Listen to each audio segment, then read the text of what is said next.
They gave me 72 hours to tear down my home. No warning, no hearing, just a smug deadline from an HOA tyrant who thought she'd won. But when she destroyed my property, she triggered a 40-year-old secret buried in my father's safe. By sunrise, her $1 rent became $450,000 and her kingdom crumbled. This is how I turned a petty bully's victory into her ruin. Drop your story below if this feels all too familiar. My name is David Miller, 58 years old. 3 years ago, Margaret Thompson took over our HOA and turned our peaceful lake community into her dictatorship. Laundry lines banned. Sunflowers criminalized. Then she gave me 72 hours to demolish my cabin, the same cabin my father built on land we secretly owned. After 35 years as a county land inspector in California, I thought I'd earned some peace.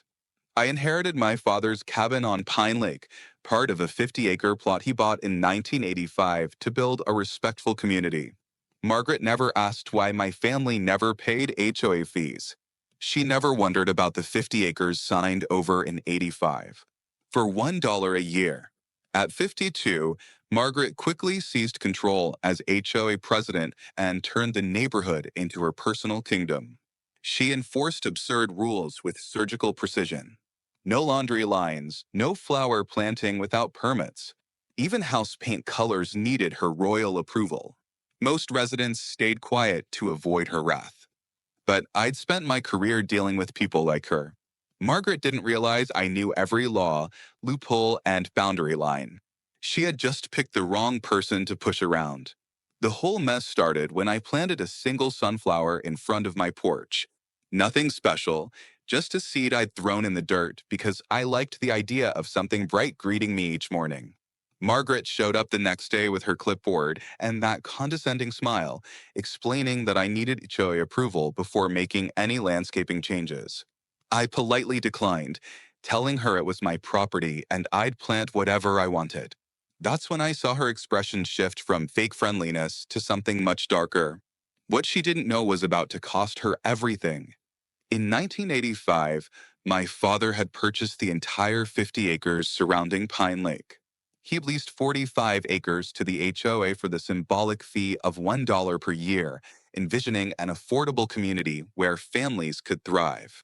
I'd inherited that land and had never bothered to increase the rent, believing that good neighbors would govern themselves fairly. That belief was about to be tested. After I refused to get permission for my sunflower, Margaret launched what I can only describe as systematic warfare. A $200 fine appeared Monday. My truck, parked in the same spot for a decade, suddenly ruined the view. By Friday, $450 in penalties. But when they cut down my sunflower, that wasn't a fine. That was war. Each citation came with threatening language about escalating enforcement actions. I started documenting everything.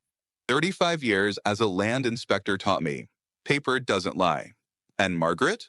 She'd left a trail of fraud wider than Pine Lake. Margaret's next move was more sophisticated and cruel. She organized an emergency HOA meeting without inviting me, painting me as a community disruptor who refused to follow basic standards. Neighbors who had been friendly for years suddenly started crossing the street.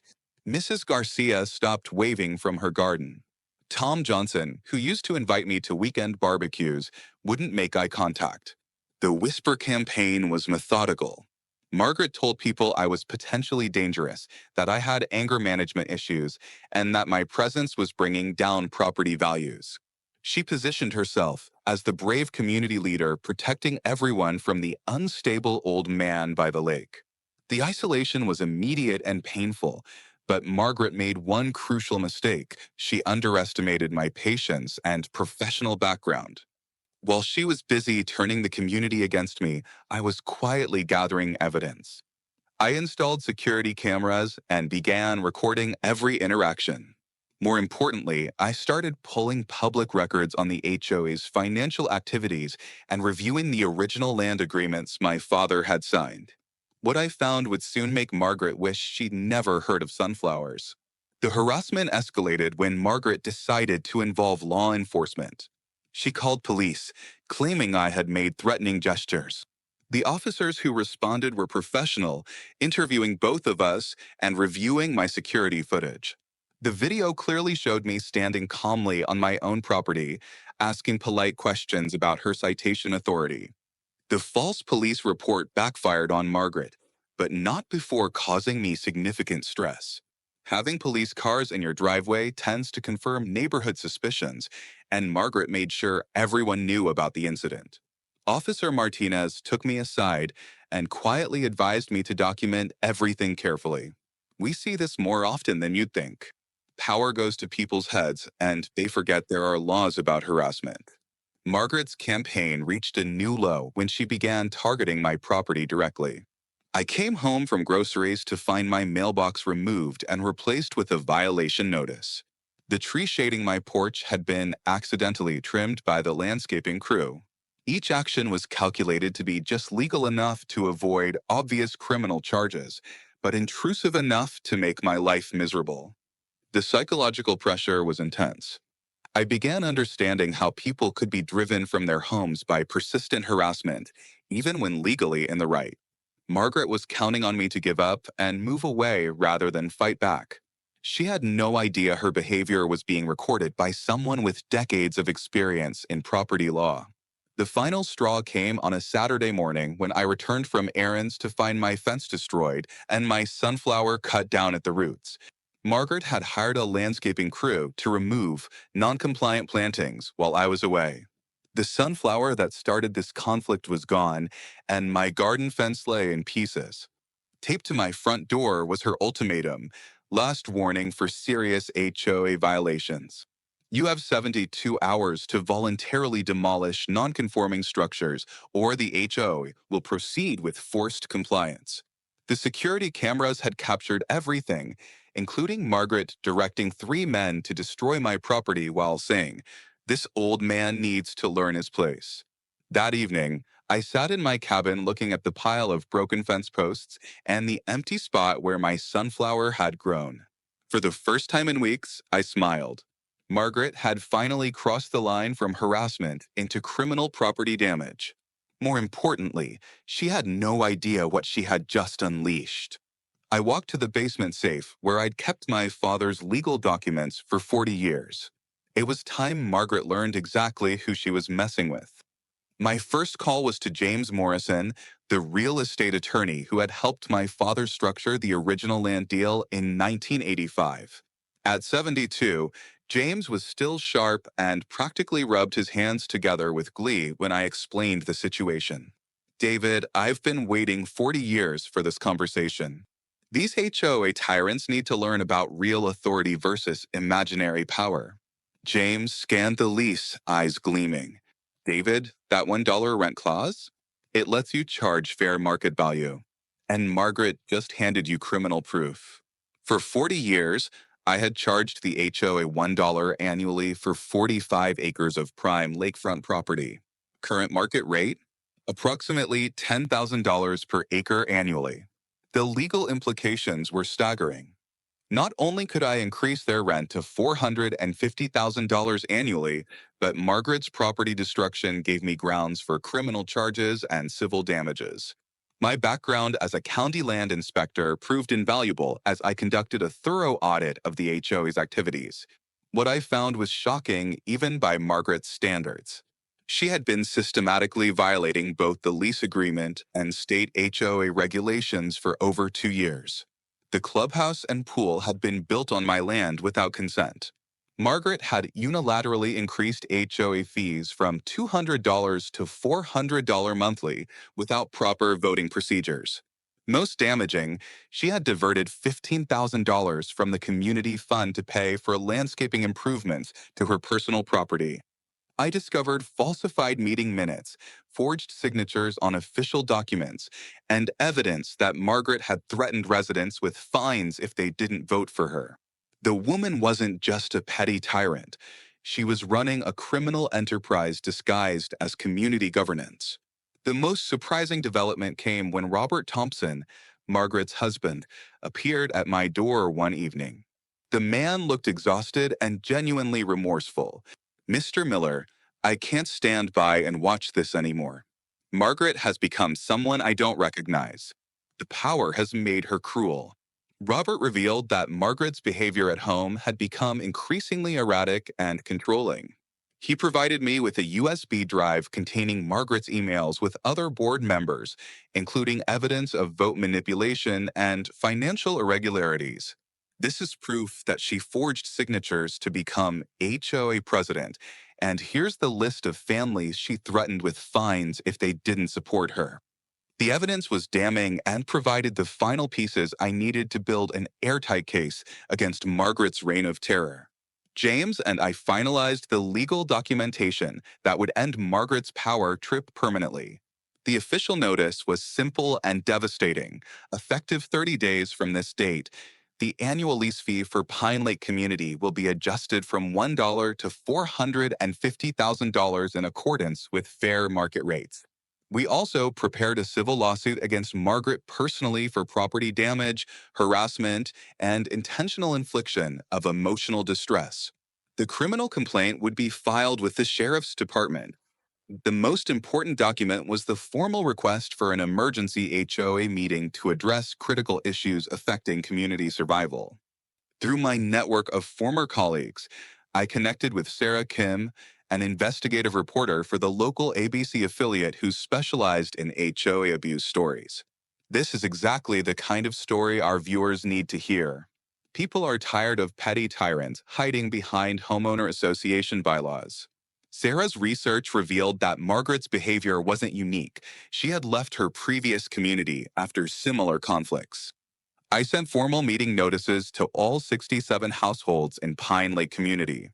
The subject line was simple: critical information about land ownership and community future. Margaret called within an hour, screaming about my unauthorized meeting, but I calmly reminded her that any community member could call emergency sessions when vital issues arose. The community hall was packed beyond capacity by 7 o'clock Wednesday evening. 89 people crowded into a space designed for 50, with neighbors from adjacent communities drawn by rumors of drama. Sarah Kim and her cameraman took position with Margaret's reluctant permission for filming. Margaret arrived clutching her evidence, ready to exile me. Little did she know, I held the deed to her downfall. As community members settled in, the tension was palpable. Everyone knew something big was coming. They just didn't know what. I stood before the community and asked a simple question: how many of you know who actually owns the land that Pine Lake Community sits on?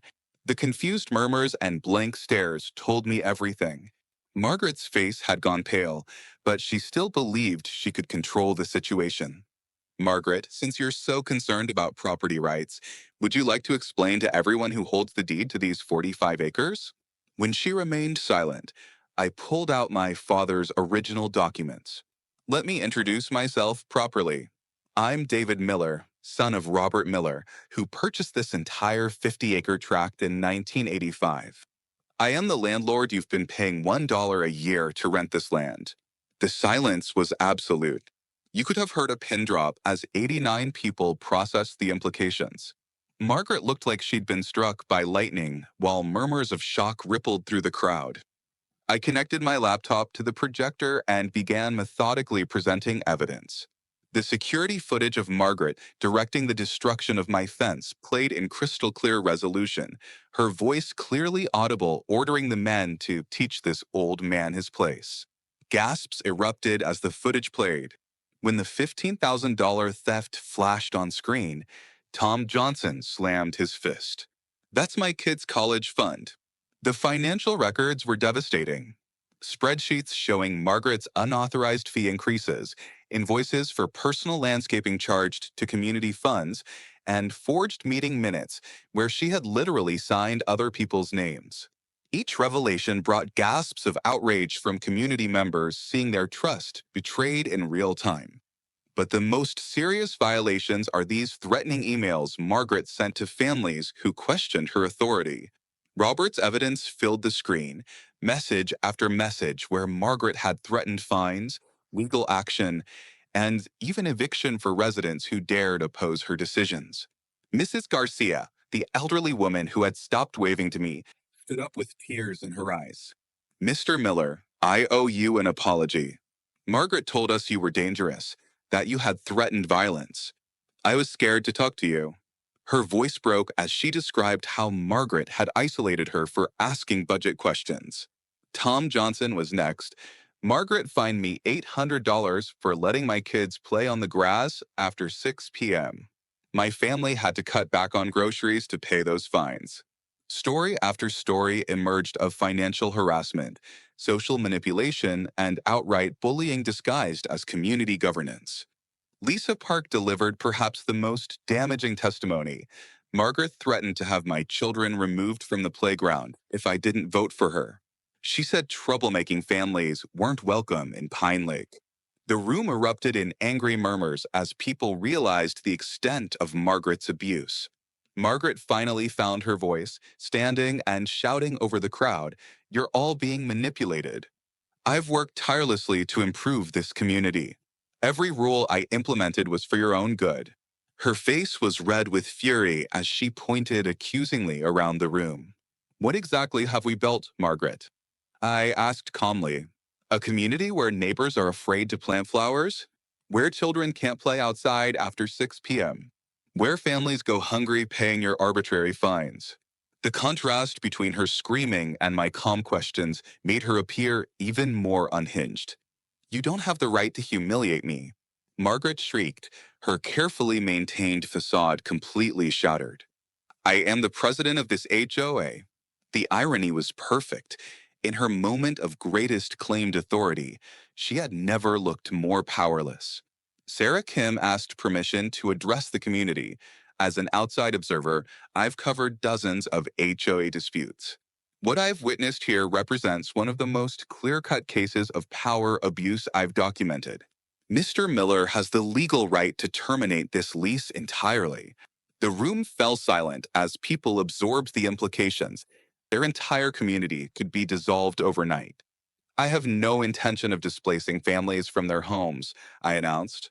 But we need new leadership that serves the community instead of exploiting it. The no confidence vote wasn't even close.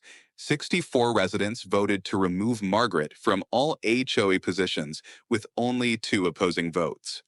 The relief was visible as people realized their nightmare was ending. Margaret sat in stunned silence as the community she had terrorized formally rejected her authority.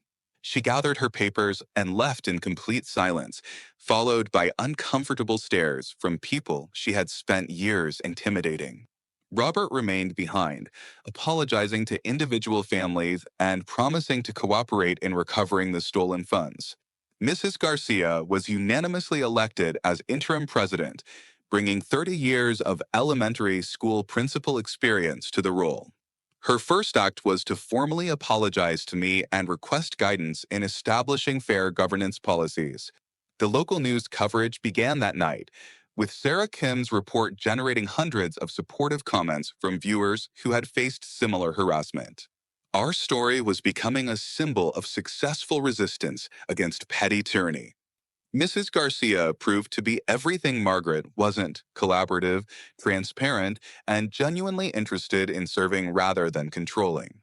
Her first meeting drew 53 attendees compared to Margaret's typical gatherings of 8 to 10 people. The new board included Tom Johnson as treasurer, Lisa Park as secretary, and surprisingly, Robert Thompson, determined to atone for his wife's actions. HOA fees were immediately reduced from $400 to $250 monthly, with detailed budgets provided to every household. Property regulations were completely overhauled. Margaret's ridiculous restrictions were eliminated, leaving only basic safety requirements. Residents could now plant flowers without permits, hang laundry outside, and let children play until 8 p.m. Margaret's divorce proceedings moved quickly, with Robert gaining custody of their embarrassed teenage children. Margaret was forced to sell their house to pay restitution for the $15,000 theft, plus $5,000 in damages for destroying my property. The criminal charges resulted in a $2,000 fine, 100 hours of community service, and mandatory anger management classes. She was permanently banned from serving on any HOA board in the state. Most satisfying of all, Margaret's departure was voluntary. Rather than face daily reminders of her public humiliation, she moved to Florida to live with her sister. Robert remained in Pine Lake with the kids, becoming a respected community member as he worked to repair his ex-wife's damage. Sarah Kim's follow-up report, The $1 Landlord Who Fought Back, became a viral sensation with over 2 million views. The story resonated nationwide with viewers who had faced similar harassment, turning our community dispute into a symbol of successful resistance against bureaucratic bullying. The attention contributed to California passing the Pine Lake Amendment, requiring transparent HOA financial records and state oversight when abuse complaints exceeded certain thresholds. Pine Lake transformed from a place of fear into one of the county's most desirable neighborhoods. Property values increased 15% because people genuinely wanted to live where neighbors treated each other with respect and kindness.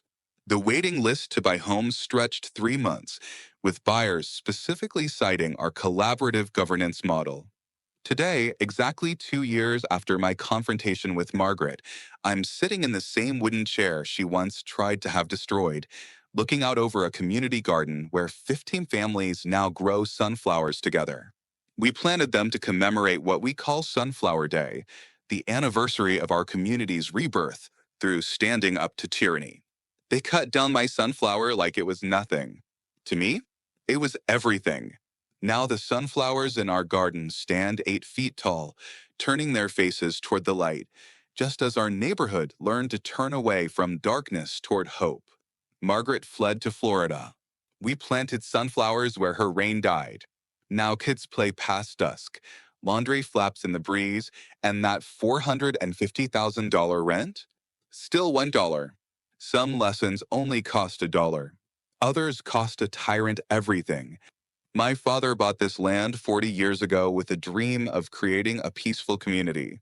It took 4 decades, a power-hungry tyrant, and one old man's refusal to be bullied, but that dream finally became reality. Sometimes protecting peace requires fighting for it.